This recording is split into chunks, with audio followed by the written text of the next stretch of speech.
are here with the chapter of class 9, that is the chapter Is Matter Around Us Pure? Since the last lecture which we had uploaded in our channel is related with the distillation and fractional distillation. Now today we are having another topic of our NCERT, that is how can we separate different gases from air. Now already you know that air is mixture of several gases. There are so many gases present in the air like nitrogen, oxygen, argon, carbon dioxide and many more. Now how can we separate these gases? So for the separation of these gases from air, we are having the method fractional distillation. Students, for the principle of fractional distillation, you can see the previous video which we had discussed. In that video, I had gave you the concept of fractional distillation. That fractional distillation is that type of separation method in which two substances get separated on the basis of their difference in boiling point. If the difference in boiling point is very low, there we use fractional distillation. Now, how we separate these gases from the air? Now look the steps. The very first step is we take the air sample and we compress it. How we can compress anything? Do you remember the first chapter that we had discussed, effect of pressure on different states of matter? In that topic, we had discussed that when we increase the pressure of gases, it gets converted into the liquid state, and if you continue increasing the pressure, it gets converted into the solid state.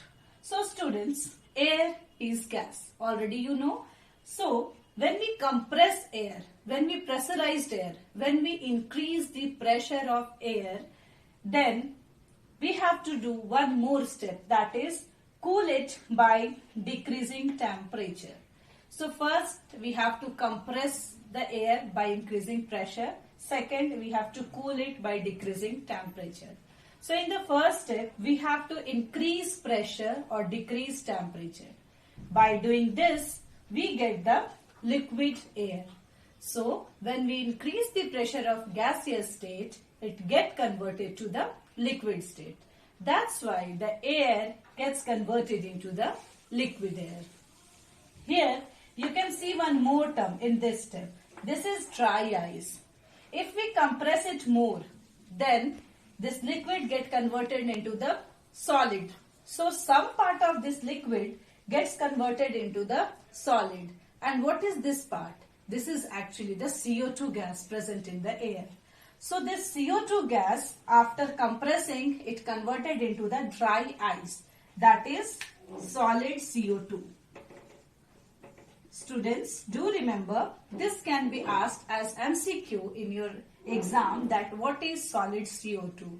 So dry ice are called as solid CO2 are called as dry ice. So when we compress the air, then we get liquid air, and along with that some part of CO2 gas released here in the form of dry ice.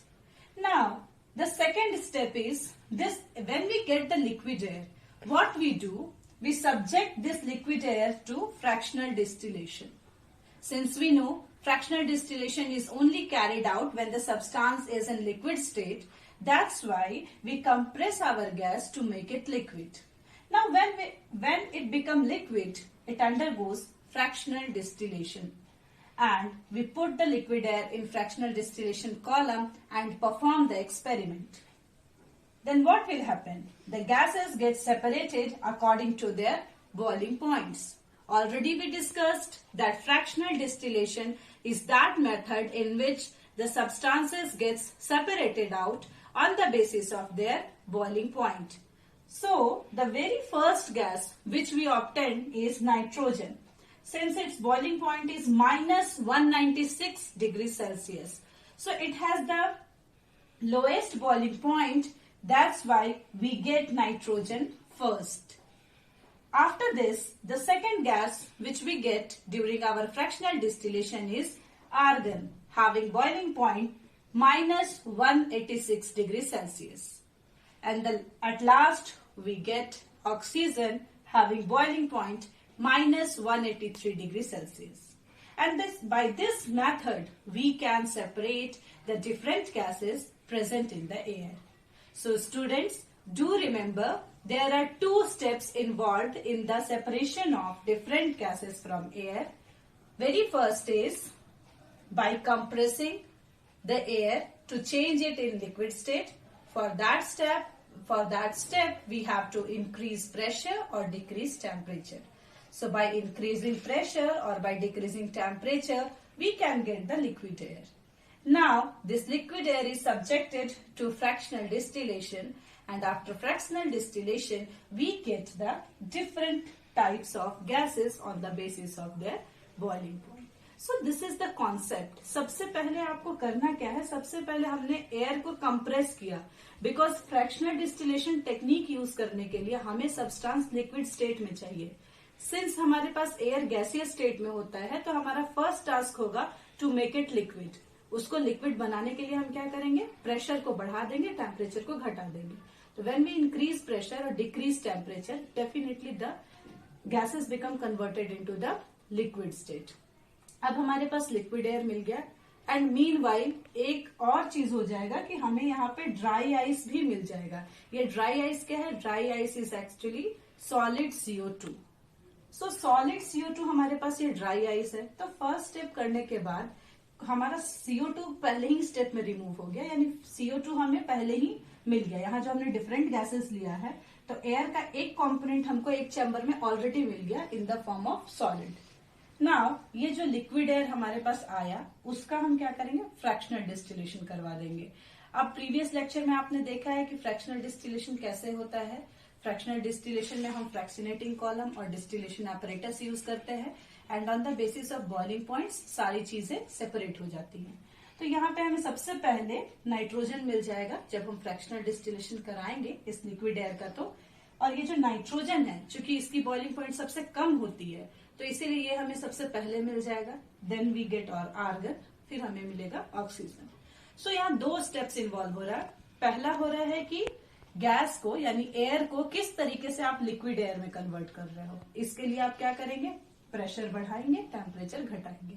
And दूसरा step हुआ हमारा कि जो liquid air हमारे पास है, उसका हम fractional distillation करवा देंगे.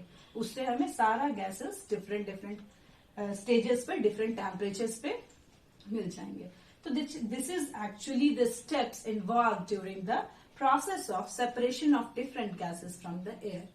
Now let's have a look on the apparatus, or we can say the equipment which we use to do this process.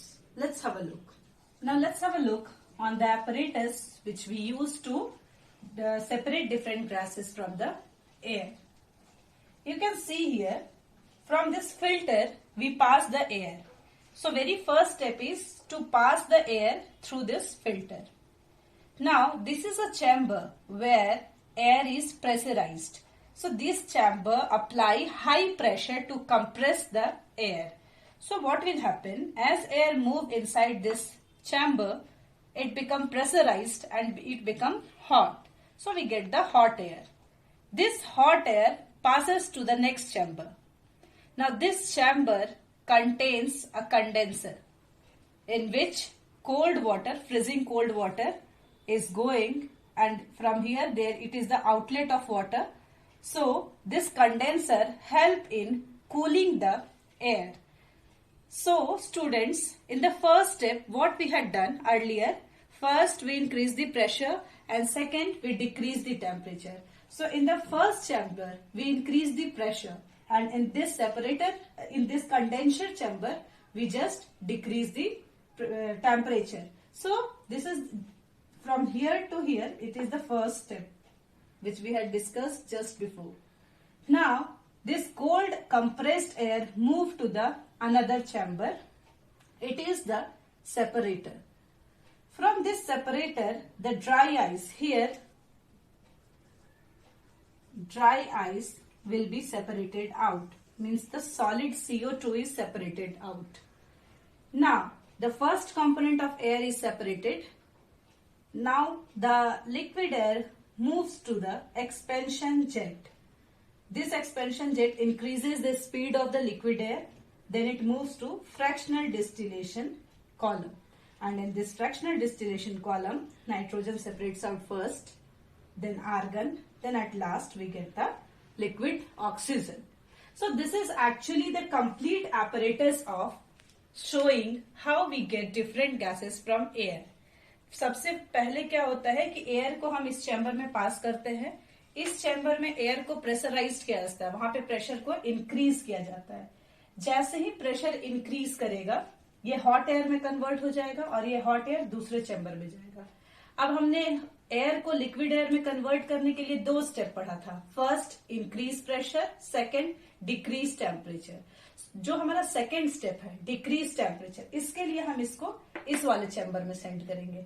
इस चैम्बर में आप देख रहे हो कि यहाँ पे कंडेंसर दिया हुआ है. यहाँ पे कंडेंसर देने से क्या होगा, ये जो हॉट एयर है वो कूल होने लगेगा. Now this cool compressed air move to the next chamber that contains a separator. उस सेपरेटर में क्या होगा, हमारा सॉलिड CO2 जो ड्राई आइस है वो पहले ही एक आउटलेट से बाहर निकल जाएगा. देन जो रिमेनिंग लिक्विड एयर है it will move to expansion jet. अब ये लिक्विड एयर फिर आगे मूव किया, यहाँ पे हमारा फ्रैक्शनल डिस्टिलेशन कॉलम है.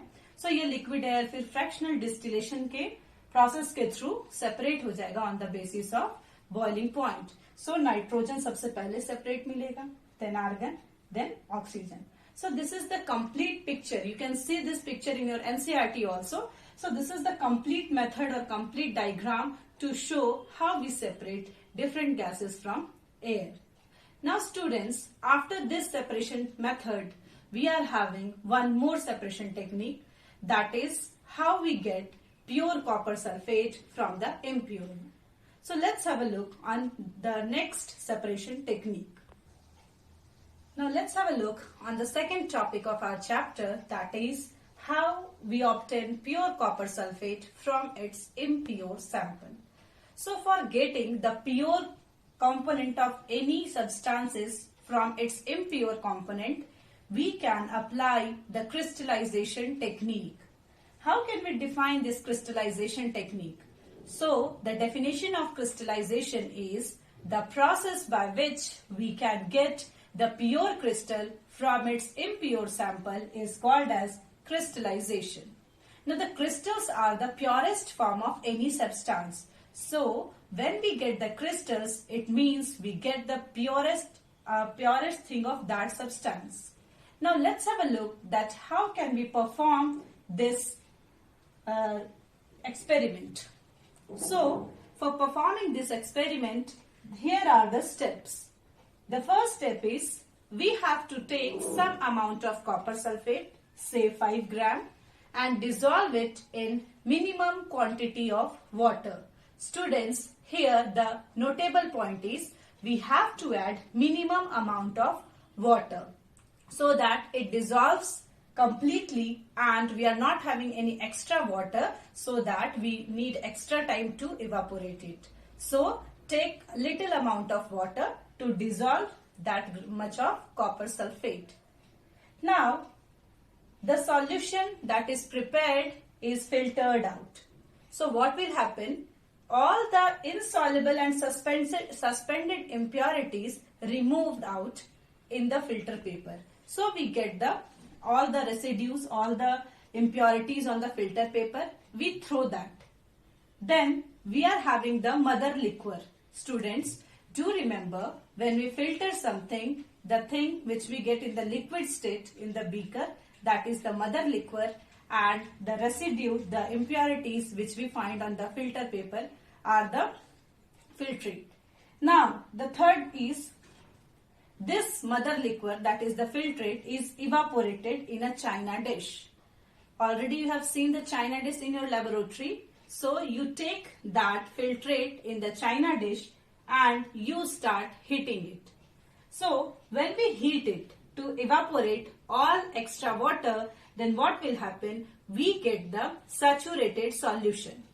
Now the next step is this hot saturated solution is allowed to settle for some time. You can stand it for some hours. We can left it undisturbed. then we can see the appearance of crystals on the surface of china dish. So on the surface of china dish, we can have the crystals of copper sulfate, and that is its purest form. So for the crystallization, we are having the 4-step experiment.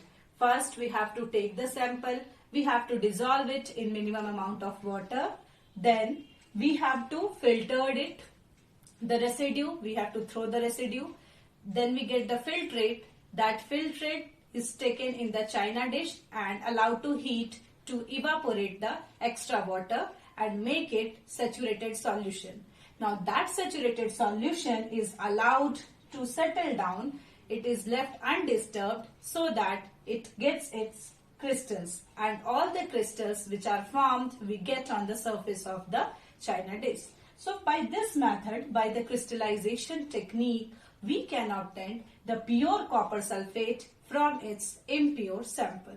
So today we discussed the separation of different gases from air, and then we had discussed the separation of pure copper sulfate from its impure sample by the crystallization method.